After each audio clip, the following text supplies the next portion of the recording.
Hello दोस्तों, आज की इस वीडियो में हम 12th फिजिक्स के एक बहुत ही मोस्ट इंपॉर्टेंट टॉपिक के बारे में चर्चा करेंगे, जो हमारा टॉपिक है गाउस का लॉ। ठीक है, यानी कि गाउस का नियम। ये हमारा बहुत ही इंपॉर्टेंट टॉपिक है, हर साल इस पर क्वेश्चन आता ही है। इस पर किसी पृष्ठ के कारण विद्युत फ्लक्स वगैरह, विद्युत क्षेत्र की तीव्रता के कारण, तो हमको पहले गाउस नियम को पढ़ना पड़ेगा। गाउस नियम होता क्या है, देखो इसको पढ़ने से पहले इसके उपयोग देख लेते हैं कि ये काम कहाँ आता है। ठीक है, तो इसका काम कहाँ आता है। देखो, कोई भी आवेशित वस्तु है, उसके निकट किसी बिंदु पर विद्युत क्षेत्र की तीव्रता या जो कोई काल्पनिक पृष्ठ है, इसकी सहायता से और क्या कर सकते हैं। कोई काल्पनिक पृष्ठ है, उसके समृद्ध में जो विद्युत फ्लक्स होता है, विद्युत फ्लक्स आप जानते हो, जो फाई हम ज्ञात करते हैं, तो उसको ज्ञात करने के लिए इसका उपयोग किया जाता है। ठीक है, तो ये क्या होता है उसके बारे में पढ़ लेते हैं। ठीक है, तो पहले इसके कार्य लिख लेते हैं। तो इसका कार्य क्या है, देखो मैं यहाँ पे पॉइंट बना के लिख रहा हूँ। ठीक है, तो इसका कार्य है किसी भी आवेशित वस्तु के निकट किसी बिंदु पर विद्युत क्षेत्र की तीव्रता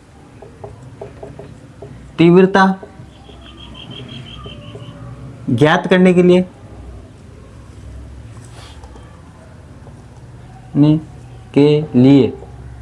और इसका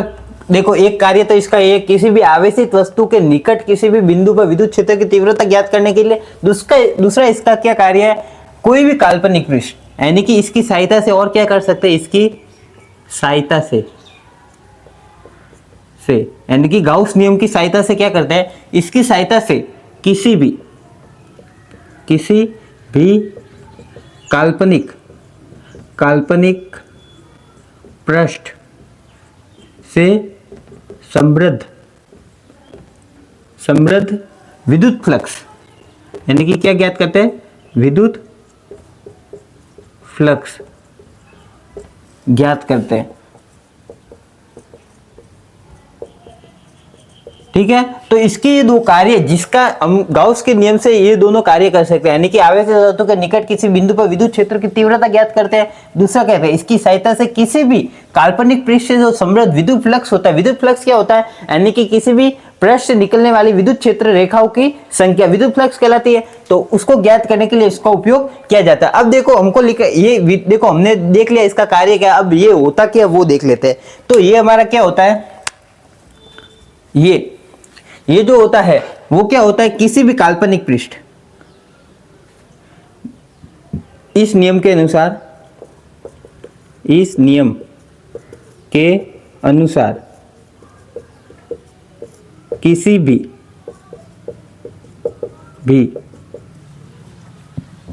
भी काल्पनिक पृष्ठ से परिबद्ध पृष्ठ के परिबद्ध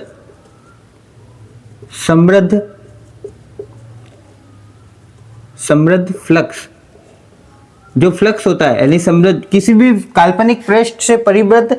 समृद्ध कोई फ्लक्स होता है, विद्युत फ्लक्स, यानी कि जो फाई होता है, वो हमारा जो होता है वो उस पृष्ठ से, यानी कि उस पृष्ठ पर उपस्थित आवेशों के, जो आवेश उपस्थित होते हैं, यानी कि कोई भी हम आवेशित पृष्ठ ले रहे हैं, आवेशित कोई वस्तु ले रहे हैं, तो उस उपस्थित मतलब उस पृष्ठ पर जो उपस्थित होते हैं आवेश, उनके उपस्थित आवेश के आवेश के बीजगणितीय योग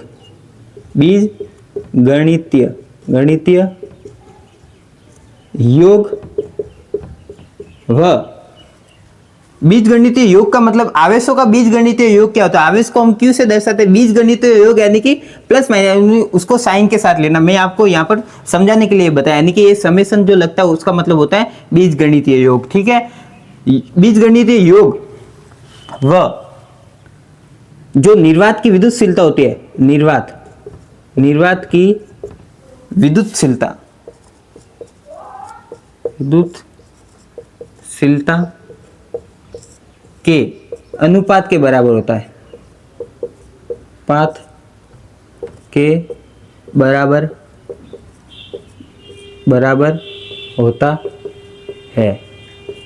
ठीक है, मतलब ये हमारा जो इस नियम के अनुसार किसी भी निर्वात में, किसी भी मतलब निर्वात में उपस्थित, सॉरी यहाँ पर एक लिखना, निर्वात में उपस्थित, निर्वात में उपस्थित किसी भी, देखो इस यहाँ पर एक लाइन लिख, इस नियम के अनुसार निर्वात में उपस्थित किसी भी काल्पनिक पृष्ठ से परिबद्ध से समृद्ध फ्लक्स, यानी कि जो फाई होता है विद्युत फ्लक्स, ठीक है, होता है, वो उस पृष्ठ पर उपस्थित आवेशों, यानी कि उस पर जो आवेश उपस्थित है उनके बीजगणितीय योग तथा निर्वात की विद्युतशीलता, यानी कि निर्वात की विद्युतशीलता आपकी क्या होती है, एप्सिलॉन नॉट, ठीक है, तो इनके अनुपात के बराबर होता है। इसका मतलब यह है कि जो हमारा फाई है वो बराबर होता है, देखो आवेशों के बीजगणितीय योग यानी कि समेशन क्यू, इसका मतलब आवेशों का बीजगणितीय योग और निर्वात की विद्युतशीलता यानी कि एप्सिलॉन नॉट, ये हमारा क्या है, गाउस का नियम। ठीक है, तो यहाँ पर फाई आपने पढ़ा होगा, विद्युत फ्लक्स क्या होता है, विद्युत फ्लक्स क्या होता है, ई क्या होता है, ई डॉट डी एस, ये हमारा विद्युत फ्लक्स होता है, यानी कि ई डी एस। इसको और क्या लिख सकते हैं, फाई बराबर क्या होता है, E D S cos theta, dot का मतलब क्या होता है, कॉस थीटा, तो ये हमारा फाई होता है, यानी कि इसको और इसके बराबर भी लिख सकते हैं, ई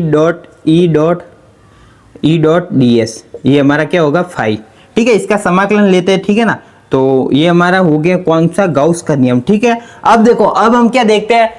किसी आवेशित तार या अनंत लंबाई पर उपस्थित, अनंत लंबाई के किसी भी आवेशित तार तथा अपरिमित तार के कारण विद्युत क्षेत्र की तीव्रता ज्ञात करते हैं। ठीक है, इस नियम के अनुसार, यानी कि जो इसके अनुप्रयोग में आता है, तो गाउस नियम के अनुप्रयोग को हम पढ़ते हैं। ठीक है, तो अभी इसका स्क्रीनशॉट ले लो, देखो यहाँ पर ये इसके उपयोग है, मतलब इसका यूज कहाँ होता है और ये नियम क्या होता है, तो ये नियम क्या होता है, फाई जो फ्लक्स होता है वो क्या होता है, उपस्थित आवेशों के बीजगणितीय योग और निर्वात की विद्युतशीलता के अनुपात के बराबर होता है। ठीक है, तो ये हमारा यहाँ पर खत्म होता है, आगे मैं क्या कराता हूँ, इसके अनुप्रयोग कराता हूँ। ठीक है, तो ये आप स्क्रीनशॉट ले लो। ठीक है,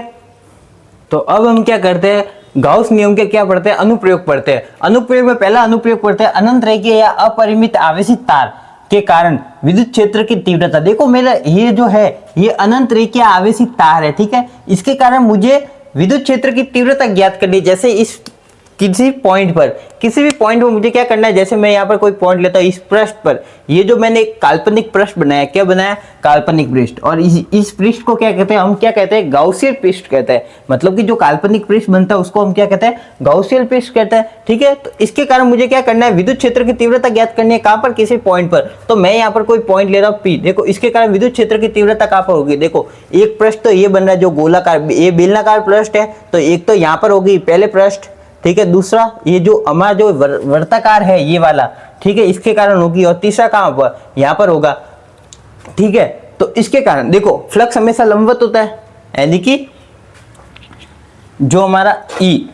जो ds, देखो इसका ds क्या होगा, इसके कारण अगर विद्युत क्षेत्र की तीव्रता कहूंगा, यानी कि विद्युत क्षेत्र की तीव्रता, तो इसके कारण जो मतलब यहाँ पर जो ds होगा, ds जो लेते हैं हम, ठीक है, वो क्या होगा, इसके लंबवत होगा, लंबवत यानी कि यहाँ ऊपर की ओर, और इसका ई यानी कि विद्युत क्षेत्र किस तरफ होगा, इस तरफ, मतलब अगर प्लस है तो प्लस से दूर होता है, तो इस तरफ क्या होगा, हमारा ई होगा। ठीक है, उसी प्रकार इसमें इसके लंबवत होगा, यानी कि नीचे की ओर, तो यहाँ पर इसका ds होगा, और यहाँ पर ये होगा ई। ठीक है,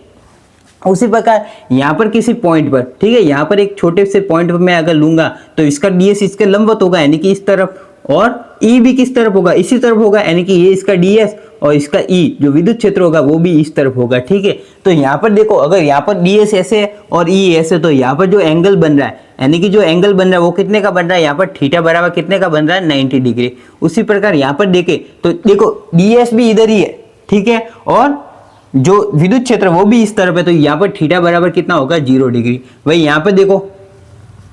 ये दोनों एक दूसरे के क्या लंबवत है, तो यहाँ पर थीटा बराबर क्या होगा, 90 डिग्री। ठीक है, तो हमको क्या करना, गाउस नियम के अनुप्रयोग पढ़ते, तो हमको गाउस नियम के अनुसार यहाँ पर विद्युत क्षेत्र की तीव्रता ज्ञात करनी है इस काल्पनिक पृष्ठ पर। ठीक है, तो यहाँ पर देखो इस काल्पनिक पृष्ठ पर आपको तीनों पृष्ठ, यानी कि ये दोनों वर्ताकार, जो ये वृत्त के आकार के हैं इनके, और ये जो वर्गाकार है, यानी कि ये जो पूरा गोलाई वाला है उसके कारण, मतलब इन तीनों पृष्ठ के जो विद्युत क्षेत्र, इन तीनों पृष्ठ द्वारा जो विद्युत क्षेत्र की तीव्रता होगी उसके बराबर होगा। यानी कि जो यहाँ पर जो फ्लक्स होगा वो, यानी कि जो फ्लक्स ही कहते हैं, यानी कि फाई, गाउस का नियम कौन सा है, फाई बराबर क्या है, summation Q upon epsilon not. ठीक है, ये गाउस का नियम है। और जो फाई होता है वो किसके बराबर होता है, फाई हमारा किसके बराबर होता है, फाई किसके बराबर होता है, ई डॉट डी एस, यानी कि किसके बराबर होता है, D S, E dot D S. आपको लगे ये समाकलन का साइन कहाँ से आ गया, तो देखो मैं अगर देखो यहाँ इस प्रश्न पर मुझे विद्युत क्षेत्र की तीव्रता ज्ञात करनी है। जैसे मेरे पास ये पेपर है, एक क्या बन रहा है, देखो ये मेरे पास पेपर है, ठीक है, तो ये मैं एक काल्पनिक प्रश्न बना रहा हूँ इसके अनुसार। ये देखो ये क्या बन रहा है, एक काल्पनिक प्रश्न जैसा कि यहाँ पर लिया हुआ है। ठीक है, तो मैं इसके एक यहाँ पर इस छोटे से टुकड़े पर, इस छोटे के टुकड़े पर अगर मैं यहाँ पर इसका ds लेके इसका समाकलन करता हूँ, यानी कि यहाँ पर ds, इस पॉइंट पर मुझे विद्युत क्षेत्र की तीव्रता ज्ञात करनी है और इसका ds लेता हूँ, तो इसका समाकलन करूंगा तो इस पूरे का नहीं आएगा विद्युत क्षेत्र की तीव्रता। समाकलन का मतलब क्या होता है, मतलब कि अगर छोटे से भाग का अगर हम समाकलन करते हैं तो उस पूरे भाग का आता है कि नहीं आता। तो उसी प्रकार मैं यहाँ पर अगर किस पॉइंट पर करूंगा उसके ds का समाकलन करूंगा तो इस पूरे पृष्ठ की विद्युत क्षेत्र की तीव्रता आ जाएगी। इसलिए यहाँ पर क्या लिया, समाकलन। तो ये क्या होगा, जो ये होगा, ठीक है, तो यहाँ पर इन तीनों के द्वारा होगा, यानी कि पहले के द्वारा ये होगा, ठीक है, दूसरे यानी कि यहाँ पर, तो यहाँ पर भी क्या होगा, प्लस होगा ई डॉट डी एस दूसरे के द्वारा, ठीक है, और प्लस का होगा ई डॉट डी एस किसके द्वारा, तीसरे के द्वारा, यानी कि इन तीनों के द्वारा जो होगा वो जुड़ जाएगा। और यहाँ पर विद्युत क्षेत्र, तो यहाँ पर हमको फाई तो ज्ञात करना है, नहीं विद्युत क्षेत्र की तीव्रता ज्ञात करनी है तो हमको फाई नहीं लेना है, यहाँ से करते हैं, ठीक है, यानी कि summation Q upon epsilon not. ठीक है, अब देखो इसको सॉल्व करो फर्स्ट के द्वारा, ई डॉट डी एस, देखो डॉट है, इसका मतलब क्या होगा, E D S cos theta, ठीक है, उसी प्रकार प्लस यहाँ पर भी क्या होगा, E dot E D S cos theta दूसरे के द्वारा, ठीक है, दूसरे के द्वारा जो होगा, ठीक है, प्लस यहाँ पर होगा ई डॉट डी एस तीसरे के द्वारा, ई डॉट डी एस नहीं, E dot E D S cos theta. ठीक है, अब देखो ये तीसरे के द्वारा, देखो पहला पृष्ठ कौन सा है, यहाँ पर थीटा कितने का है, तो थीटा बराबर कॉस थीटा 90, कॉस 0 डिग्री की वैल्यू कितनी होती है, 1 होती है, और कॉस 90 की वैल्यू कितनी होती है, 0 होती है। ठीक है, तो यहाँ पर देखो, यहाँ से करता हूँ, ठीक है, इसको यहाँ पर रहने दो, यहाँ देखो यहाँ पर हमको थीटा की वैल्यू रखनी है, तो पहले मैं थीटा कितने डिग्री है, इस प्रश्न में थीटा कितने का बन रहा है, 90 डिग्री। तो यहाँ पर देखो इधर वाला तो ऐसा कैसा, यानी कि समेशन क्यू, देखो समेशन क्यू नहीं आएगा, यहाँ पर जो इसका जो इस यहाँ पर कुल आवेश होगा, इस पृष्ठ पर जो कुल आवेश होगा वो हमारा क्या होगा, कुल आवेश कितना होगा, कुल आवेश बराबर होगा कितना, क्यू। ठीक है, इस कुल आवेश क्या होगा, क्यू होगा, तो यहाँ पर समेशन क्यू की जगह क्या आएगा, क्यू आ जाएगा, यानी कि ये क्यू हो जाएगा। ठीक है, तो क्यू बट्टा एप्सिलॉन नॉट, ठीक है, बराबर क्या होगा, पहले के द्वारा, तो यहाँ पर पहले में थीटा कितने डिग्री, 90 डिग्री का बन रहा है, तो E D S cos 90 degree, ठीक है, प्लस दूसरे के द्वारा, देखो यहाँ पर ये दूसरा है, तो दूसरे यानी कि दूसरा पृष्ठ ये वाला जो वर्गाकार है, इसके कारण थीटा कितने का बन रहा है, देखो यहाँ पर दोनों विद्युत क्षेत्र और जो डी एस है वो दोनों घटक क्या है, एक ही दिशा में, तो यहाँ पर थीटा बन रहा है 0 डिग्री, तो E D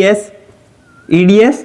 cos 0 degree, cos का 0 डिग्री, प्लस और तीसरे में देखो यहाँ पर भी 90 डिग्री बन रहा है, तो E D S cos 90 degree. ठीक है, ये हो गया। ठीक है, अब देखो थीटा की वैल्यू रख दो, कॉस 0 डिग्री की वैल्यू 1 होती है और कॉस 90 डिग्री की वैल्यू 0 होती है। ठीक है, तो इसके अनुसार यहाँ पर क्या होगा, सॉरी ये यहाँ पर नहीं, यहाँ पर लिखना था, यानी कि कॉस 0 डिग्री की वैल्यू कितनी होती है, 1 होती है, और cos 90 डिग्री की वैल्यू कितनी होती है, ये आपका पॉइंट है, मतलब cos 90 डिग्री की 0, तो यहाँ पर होगा q बराबर एप्सिलॉन नॉट। ठीक है, देखो यहाँ पर 0 रखोगे तो पूरा 0 से मल्टीप्लाई, यहाँ पर क्या आएगा, 0 आ जाएगा, प्लस यहाँ पर 90 की वैल्यू 0 होती है, और cos 0 की वैल्यू, ये cos 0 डिग्री है, तो cos 0 की वैल्यू 1 होती है, इसका मतलब यहाँ पर आएगा EDS। ठीक है, उसी प्रकार प्लस का, यहाँ पर cos 90 की वैल्यू 0, तो 0 इसको मल्टीप्लाई करोगे तो यहाँ पर आएगा 0, तो मतलब इन दोनों के द्वारा तो विद्युत क्षेत्र की यानी 0 हो जाएगी। ठीक है, तो हमारे जो विद्युत क्षेत्र की तीव्रता निकलेगी वो किससे निकलेगी, दूसरे पृष्ठ जो हमारा सेकंड नंबर जिसको पृष्ठ माना है, ठीक है, इस वाले को, तो इसके कारण क्या निकलेगी, विद्युत क्षेत्र की तीव्रता। ठीक है, तो क्यू एप्सिलॉन नॉट बराबर EDS, ठीक है। ओके, इसके द्वारा निकले तो इसको आगे सॉल्व करो आप। देखो Q बट्टा एप्सिलॉन नॉट ऐसा का ऐसा, देखो ई हमारा कांस्टेंट तो ये 12 आ जाएगा ई, ठीक है। और ds इसको देखो, ds यानी कि समाकलन मतलब एस को खोलना है, तो देखो हमने ये पृष्ठ लिया है तो इसका क्षेत्रफल ds यहाँ पर क्या है, क्षेत्रफल है, तो इसका क्षेत्रफल क्या होगा, मतलब ये हमारा बेलनाकार है, ठीक है। तो इस वक्र का क्षेत्रफल क्या होगा, जैसे मैंने ये पेपर लिया था, ठीक है। तो देखो मैं इसको देखो इसकी लेंथ में तो कोई देखो यहाँ पर इसकी लेंथ कितनी है, l है, और यहाँ पर परिधि में हम जो त्रिज्या ले रहे हैं वो कितनी ले रहे हैं, r ले रहे हैं, ठीक है, वक्र की, ठीक है। तो मैं देखो मैं अगर इसको खोलता हूं तो इसकी लेंथ तो वो l की l रहेगी, लेकिन ये वाली चीज बदल जाएगी, जो क्या होगी हमारे इसकी परिधि, रुकना, हाँ सॉरी, देखो ये आपका पृष्ठ है, ठीक है। तो ये इसकी लंबाई होगी, ठीक है, और इसकी चौड़ाई तो नहीं होगी कि ये वृत्ताकार है। अगर मैं ऐसे लूं तो ये इसकी चौड़ाई और ये इसकी लंबाई हो जाएगी, ठीक है, ऐसे देखते हैं, ठीक है। तो देखो ये तो देखो मैं इसको खोलने पर, इस पृष्ठ को खोलने पर मेरी लंबाई में कोई फर्क नहीं पड़ेगा, ठीक है, वो l की l लेगी। लेकिन जो यहाँ पर ये वृत्त बन रहा है, तो मुझे ये लंबाई चाहिए, तो ये किसकी, इसकी परिधि के बराबर होती है, मतलब कि ये वृत्त इसको खोलता हो तो ये मेरे किसके बराबर होगा, 2πr। और आपको पता है बेलन का वक्र पृष्ठीय क्षेत्रफल क्या होता है, यानी कि केवल इस पृष्ठ का, तो वो कितना होता है, बेलन का वक्र पृष्ठीय, बेलनाकार वक्र के कारण को विद्युत क्षेत्र की तीव्रता, तो इसका वक्र पृष्ठीय क्षेत्रफल बेलन का वक्र पृष्ठीय क्षेत्रफल वो कितना होता है, क्षेत्रफल कितना होता है, 2πrl, ठीक है, 2πrl होता कि नहीं होता, मतलब 2π तो क्या, इसकी परिधि और लेंथ का मल्टीप्लाई। ये देखो इसको खोलने पर ये वृत्ताकार बन रहा है, तो वृत्त मतलब आयताकार बन रहा है, तो आयत का क्षेत्रफल क्या, लंबाई इंटू चौड़ाई, तो इसकी जो लंबाई यानी कि जो लंबाई l होगी, ठीक है, वो वाली इन दोनों को मल्टीप्लाई, और इसकी जो चौड़ाई होगी यानी जो ऊपर वाली, जो एक पहले जो अगर वृत्त के जब ये वृत्त था तब क्या था, 2πr था, तो इन दोनों का मल्टीप्लाई, तो ये हमारा वक्र बेलन का क्या आ गया, वक्र पृष्ठीय क्षेत्रफल। तो इसको समाकलन हटाने पर यहाँ पर आएगा, यहाँ पर क्या आएगा, Q बट्टा एप्सिलॉन नॉट बराबर क्या आता, E और इसको खोलने पर क्या आएगा, इसका सब, तो यहाँ पर आएगा 2πrl, ठीक है, ये हमारा आ गया, ठीक है, ds का मतलब ये क्षेत्रफल, ठीक है। तो अब देखो, अब हमको विद्युत क्षेत्र की तीव्रता E को निकालना, तो इसको यहाँ पर भेज दो, तो ये हमारा होगा E बराबर क्या होगा, देखो इसका पक्षांतरण करो इस पूरे का, E बराबर Q बट्टा 2πrl और एप्सिलॉन नॉट, ठीक है, नीचे एप्सिलॉन नॉट, ठीक है। तो अब देखो ये हमारा विद्युत क्षेत्र की तीव्रता आ गई, तो इसको देखो ये याद करने में आपको दिक्कत, इसको और क्या लिख सकते हैं, E बराबर, देखो हम पढ़ते रेखीय आवेश घनत्व क्या होता है हमारा, रेखीय आवेश घनत्व वो हमारा क्या होता है, घनत्व, इसको हम किससे लिखते हैं, लैम्बडा से लिखते हैं। वो हमारा क्या होता है, एकांक लंबाई में आवेश, कुल आवेश। रेखीय आवेश घनत्व का मतलब क्या होता है, एकांक लंबाई में कुल आवेश, यानी कि Q बट्टा L, ठीक है, ये हमारा रेखीय आवेश घनत्व। तो यहाँ पर जो Q बट्टा L है, Q और L यानी कि